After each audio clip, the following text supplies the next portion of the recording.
Welcome back to Cutting It Up. I am your host, Liz Groeschen, and today I am joined by another Liz, maybe even a better one.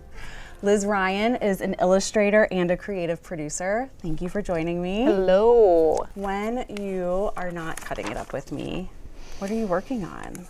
I know the answer to this, also just the pre-cut shark. I tried to pre-cut some. Are you like leading the witness a little bit? Like you really want? I'm trying not to.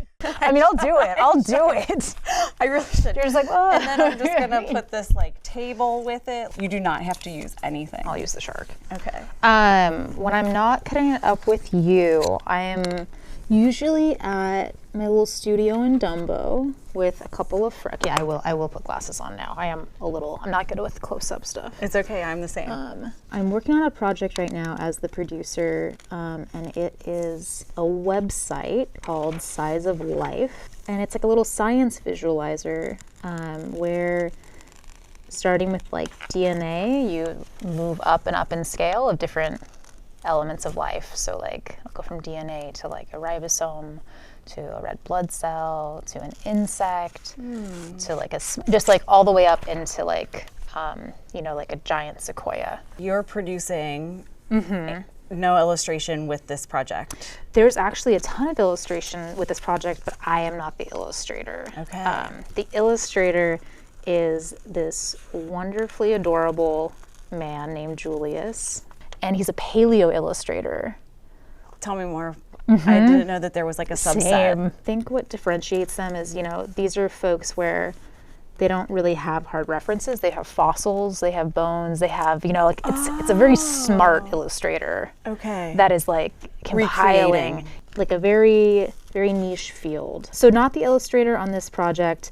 I'm so far in the other direction where I'm really reliant on reference, which I think makes me so like curious about people like Julius, where it's more than imagination, it's like informed imagination. Right. I tend to draw a lot of architecture, a lot of buildings, a lot of homes, and then that's kind of more of what I'll do for commissions. And those tend to be a little more emotional. The stuff that I tend to draw for myself, the only criteria is really like I want to be on site. Ideally, I'm not at a computer looking at photos. Ideally, I'm like out in the street or in a park or in a restaurant, like with a notepad. Why that choice? I was really into drawing. When I was getting into drawing in college, I would do that a lot, and I think in hindsight it was like just a way of processing. So I think there's part of me where it just feels kind of like coming home. But I also am like a big eavesdropper. And when you're out on location and you're just hanging out in a space, like you hear all sorts of weird things. Yeah. So I really like including those and sort of seeing what story emerges based on what you hear. So I guess, I don't know, a little bit of a voyeur. I like it. It's fun. I love a good eavesdrop. What happens when you're in a location and your subject moves, or you have to move? Is that just the end of the illustration, or do you take pictures to like help you recreate the scene and feeling later? How do you approach that? I mean, that's something that architecture really has going for it. It'll stay in place. Oh, fair. But for people, if they're included, I'll try to move a little bit fast. And then, sometimes one person becomes another person if they leave. Like she goes away, he enters the frame, and it'll become sort of a Frankenstein. But that's actually something I'm really trying to work on right now. So I'm in a figure drawing class at SVA. It's the second time I've taken it. It's a really great class. I think I tried to strong arm you into it one time. It's very good. I would love to do it. I have to limit myself to... You mean you don't have Friday mornings from 9 to 12 free? I do, technically. However... It's definitely like the unemployed hour. Or you're just like a rich older woman who's fabulous. Yes, which I am... On your way? Yeah, sure. Oh, that's so sweet. I mean... The reason I was so into this class was the way the instructor teaches is sort of like trying to instill in you like a knowledge of the body in a way where if the model moves, it's okay because you understand how like the back muscles work. And you understand how the spine is always in a certain place and what you're kind of looking for in terms of like bony landmarks. Okay. So it's getting at like a much more holistic understanding, which, to go back to your original question of what happens when someone like moves away. Right. In theory, it's like, okay, I know how to sort of like, maybe I lost them here. I know how to like finish it off and get their arm. What do you like to draw, or do you draw? No, I don't. Even when you're like taking notes for yourself? I guess not. Interesting. Right? I doodle more than like draw things.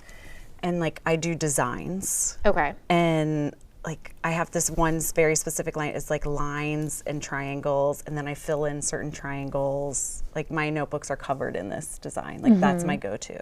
Like it feels good. Yeah. Especially when I like color in the inside triangle. So what is your like, when you're ideating, like when you were thinking of like the idea for this show, how are you, just notes, okay. Just top of the dome. Yeah, and I have a picture in my mind of like what I want it to look like, and then I just keep working until I achieve like, oh, okay, that meets what I was looking at, or in my mind. You're sort of like always cross-referencing it with like the vision. Yeah. But letting it evolve too, I guess? Yes. You have to, right? You have to let it evolve to a certain extent. And I mean, like, whatever setting you end up in, I'm sure brings something specific too that maybe you weren't planning around, but ends up being good. Right, exactly. So how did you decide on illustration? I came into undergrad thinking I was going to do like bio pre-med. I had been really interested in graphic design in high school, but I didn't really know it was a super viable career. Like I grew up in not a small town, but like, you know, teacher is a career and doctor is a career. Also, I think that's like of our like era or existence. Yeah. There's a lot more, I think, choices. It was like, you could be a photographer. Yes, but that was really like, going out. So I was doing all those like bio requirements, and I was like, man, I feel like if I was really into this, you know, it would probably still suck, but it would be like, it's a labor of love, and I can see the light at the end of the tunnel, and it doesn't feel like that. It just feels like pain. So once I was starting to realize that I was not enjoying it, I was like, let me take this summer and try to get an internship and just get some exposure to graphic design. Okay. So I approached these guys in SF. I believe they're still around. San Francisco. Yes, San Francisco. I went to school at UC Berkeley, so just real close by. Okay. And little design shop called Gamut. Really sweet dudes, and I was like, basically told them like, you know, what's the phrase, hat in hand, like, hi, I'm at an impasse, I'm very confused, and I think I want to do this, but like I'm trying to like get some confirmation. Can I come intern for you guys?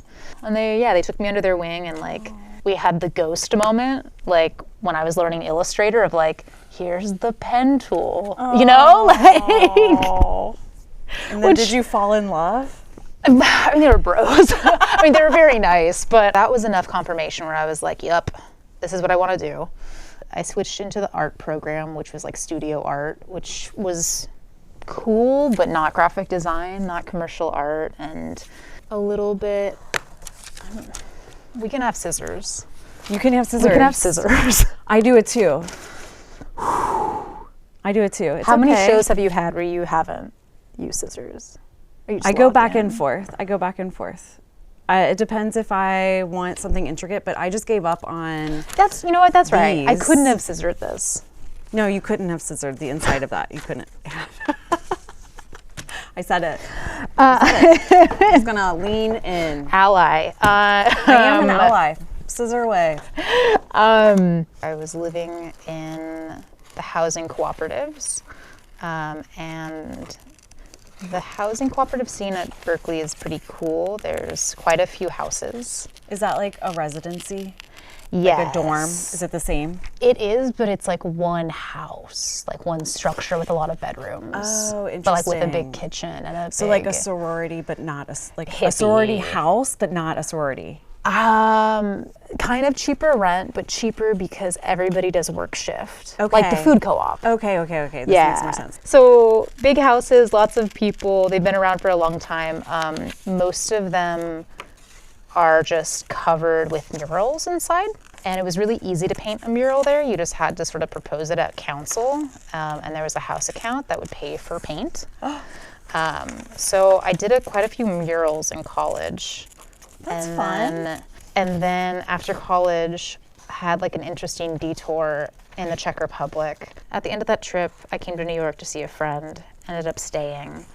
And then the first job I got in New York was painting murals. I think at that time I hadn't clocked that I was like still doing commercial art. Yes. But I was like, okay, this makes sense. Like it was sign painting, it was murals, it was gold leaf, like gilding, and fabrication.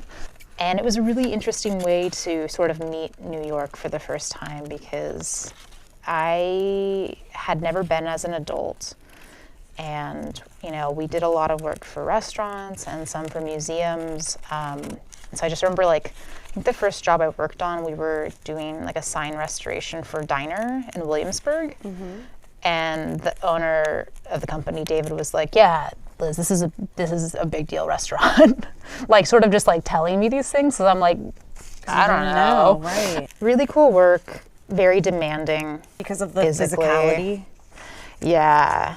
You paint all year round and there's like a lot of holiday mural work that goes up in the winter. And it's really cold and you're just putting so much low temp reducer into your paint because it's not mixing because it's freezing outside. Oh, okay. And you're like, you know, you're sign painting, so you're just like dragging a brush like that and you're not generating enough heat to like, right. So we would like take breaks, like go in the car because you need to also have a really steady hand to pull clean lines. Right. Yeah, and suffice to say, you know, minimum wage, like sure. Very much a 22-year-old job. Like had a lot of fun doing that. Super talented guys. They moved to a studio. It's called Noble Signs. I was just going to ask about that because I took a sign painting class there. It was a fantastic class, but I love Noble Signs. Yeah. And so I didn't know that you were friends with them because I'm going to ask them to be on my show. Yeah, when I started, they were working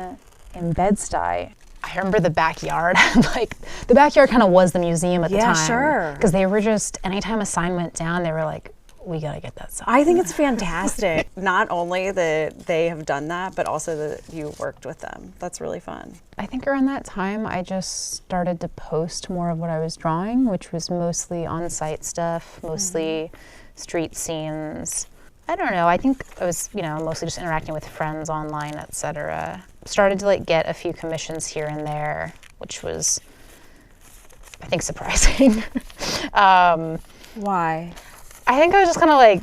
She's an excellent illustrator. I just need to like take Not a in minute. 2016, though, or not in 2020. No. I hired her for a job. Oh, that's right. I was proud of that. That was good. That was a good job. It was a good job, and she did a great job. She's great. But at the time, you know, little baby 22-year-old, I was working as the studio manager at Friends Work Here, which is a lovely co-working space in Borum Hill. And it was along with working at Noble, which was a great introduction to just the restaurants and just sort of business side of New York. Everybody at Friends was a freelancer. And that was a really great pool to be dropped into as a fresh graduate and just sort of see like the connections. And also, like, how do you do taxes? When should you put money away? Just all of these things that you're always learning, that we're always learning. And just seeing that as the default. Like, I feel like I started doing holiday cards because everybody in that space did one. Because obviously they were going to send a client card because that's what you do. If I had to, like, draw a line into, like, what was an important career moment, during COVID, I was living in Brooklyn. Everything was shutting down, right? You were here. Yes. With Wallace? With Wallace, Is he still with us? He's still with us. Wallace is my 12-year-old. Insert cut of Wallace. Houndador dog, I call him, my Houndador. He's very cute. Anyway, this is about you, not Wallace. Sorry. I mean, dogs are a big part of my work. That's true. When all the restaurants and bars were starting to when New York was sort of under a shelter-in-place, only essential businesses can operate, etc., everybody and their dog had a GoFundMe set up. Because, I mean, nightlife was hurting, bars were hurting, restaurants were hurting. Right. And I wanted to do something to help. I think I was, like a lot of people, just feeling kind of powerless in all of that. I did an illustration. I don't know what the first one was. It might have been Sisters in Clinton Hill, maybe Books Are Magic. And I put up like a photo of the business and a little bit of like why I liked them, why they were so great, etc. And then I put up the illustration and offered it as a raffle of like, if you donate to their GoFundMe and just like send me a screenshot of the receipt, I'll put your name in for a raffle for this illustration. Which in hindsight, I think there's also a bit of imposter syndrome of like, no one wants to pay for my work, you know, but like easy to give it away. Also like everybody, like you would just walk down the street and you would get to go cocktails because that was how you were going to save the neighborhood. Yes. Like, you know, it was what you did. Yes. So I think people were just like also very stoked to just be able to support. And so I did that for a number of weeks. I think I did like 20 in total. That was a very fun project because it felt really good. It was a lot of fun interaction with people. I got to draw a lot, and it was kind of a crazy pace that I think was only possible because we weren't doing anything. Yes. Because it was like every day for a minute. But yeah, it was also like just fun to work in a series. I like a good series. As messy as like the DMs were, I didn't have to handle any money, which was really nice. It was just like, nope, give it straight to the business. I don't want to see it. I don't want to like launder it or have it pass through or whatever. You know, because at the time I'm still learning how to like do my books. Right. I feel like I'm forever learning how to do my books. And that, I think, that opened a different doorway for commissions where people were like, either they saw one and they wanted a print of it, or they wanted, you know, they saw that I could do businesses and they wanted one that was special to them or that was a first date. When you're illustrating or even anything, what are your go-to tools? Because I think that you love tools as much as I do. So I was really excited to ask you about this. I have committed to Micron's 005, real thin. Okay. Real thin. I go through them quite a bit. And then for colors, I'm either using Prismacolors, which they just discontinued the ones I use, which has been sad. Or other alcohol-based markers like Copics, etc. Why alcohol-based? They layer really well. Okay. I think they're a little more archival. Although I've definitely seen my work fade if it's like displayed in heavy sun. Okay. But yeah, you get like really clean layering of like one pass is very different than three, but it's consistent. So I can always have a light tone and a dark tone. Oh, nice. Okay. There's also just like a million colors, and they have like the brush tip for detail work and then like the big chisel boy, which is nice too. But lately I've been having a lot of fun with colored pencils. Just plain like run-of-the-mill colored pencil. Well, a step above Crayola. Okay. Like I picked up a few Prismacolor pencils, like Lucy's, at Blick. Lucy's. Otherwise, for tools, the figure drawing class got me into these really chunky colored pencils. Okay.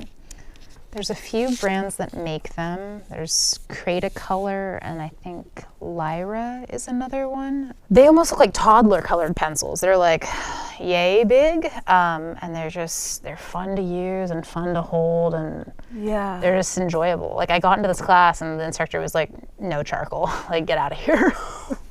And everybody just had these cool giant pencils. Yeah, that's been kind of a new thing this year.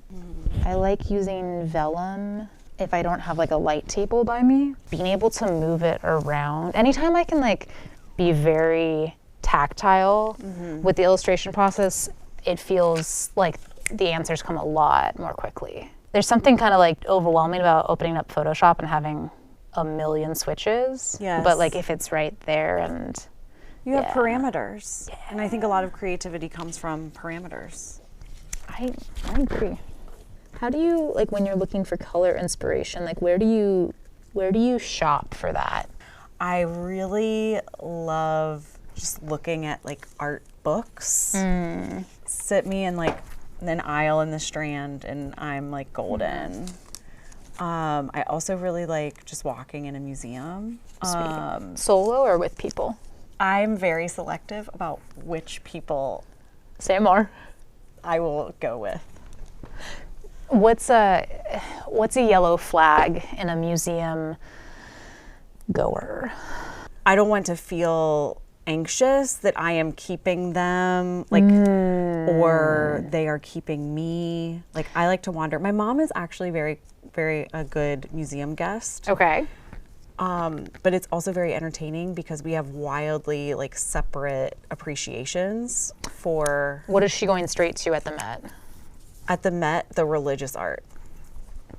I think if I was at the Met looking for color specifically, I do love all of the rooms.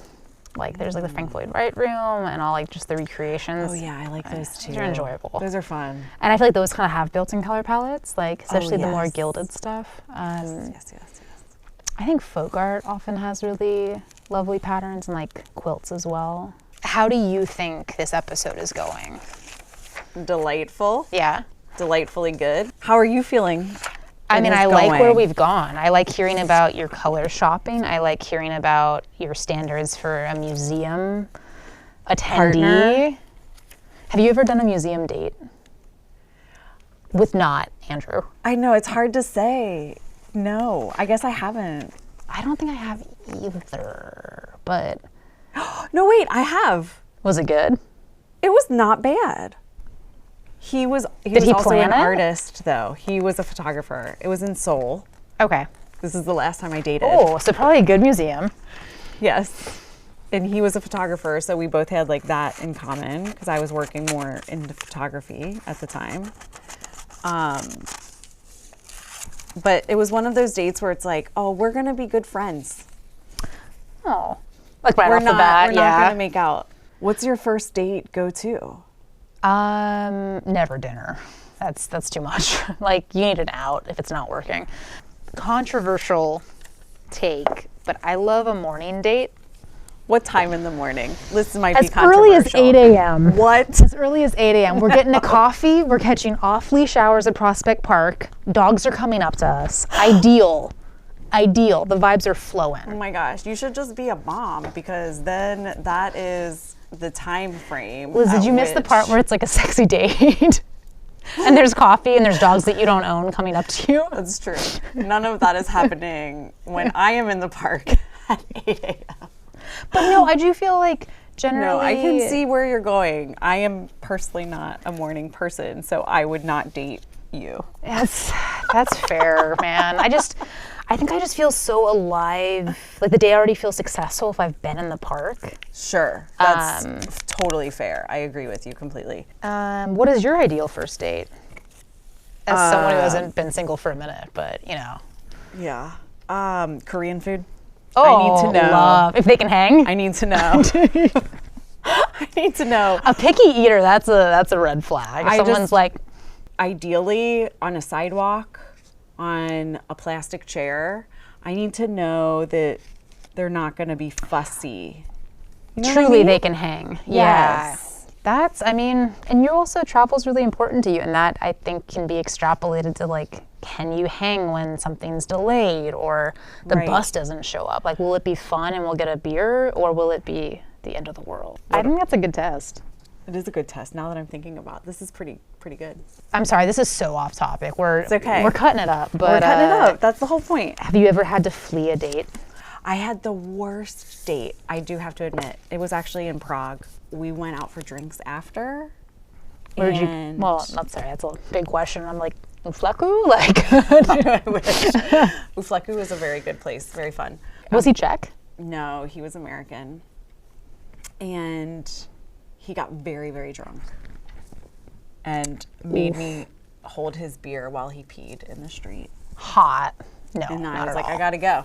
That was when I think I abandoned ship at that point. I feel like I've had like some pretty good dates as of late. I think the early morning thing has probably been a good filter for like, because it is so reasonable. The person who's into that. If somebody wants to get into illustration or even creative production work, or like maybe even just pursue a non-doctor teacher kind of existence. Yeah. What advice would you share? I would say, community is really important. Finding people to be around for like, bouncing ideas off and the good and bad, but also just like witnessing the creative process, like sort of normalizing that there are moments where you have to like really come back to a thing multiple days and try to figure it out. Like when I would freelance solo at home, my mind would go to like, everyone else can do this better and faster and without any friction. And when I'm in the studio, I'll see Nicole or Sky or Jonna like chew on something for days and then arrive at the conclusion. And they needed to go through all of that, which I guess kind of tees into like, my ethos for production is just not delegate understanding, especially now that we have AI. Like you need to know what you're talking about. You need to have a shared vocabulary if you're going to interface with other people. It helps if you're naturally curious, but be a little bit of a research freak, like take notes, write it. Like if you're trying to understand something and it's really hard, I will literally like take notes in my notebook and draw diagrams, and it's like different parts of your brain get activated. Show up places regularly. I feel like that is how you make friends, is like being a kind of a known entity at like a sip and sketch or a trivia night or something. Just if you're routinely in a space, even like a climbing gym or a regular gym, especially with freelancing, there's like ebbs and flows. And when you're in a low period, that is the time to make the personal work. And the personal work is often what gets the attention of the art directors and the agents and the clients, because it's like, it's infused with what you actually want to make. It's not, not to say the client work can't be beautiful or, really inspired, but, you fully got to own it, and what makes you special is coming out. And that's what they see, and they're like, I want more of that. So just when things are really quiet and there is no work, just like try to remind yourself that is a luxury and a privilege, even though it's really scary financially, and keep working on personal projects. Yeah. Like cutting it up. All right, let's show it. Ooh, I love it. Oh, that's Liz. good. That's good. I mean, you kind of set me up with this diner scene. Had so many opportunities. That's a good one. This is off-leash hours at 8 a.m. Oh, I love it even more now. Yeah. All right, friends. Thanks for cutting it up with us. Now it's your turn. Go cut something up. Oh, where can our viewers find you? I am at Liz Ryan World on Instagram.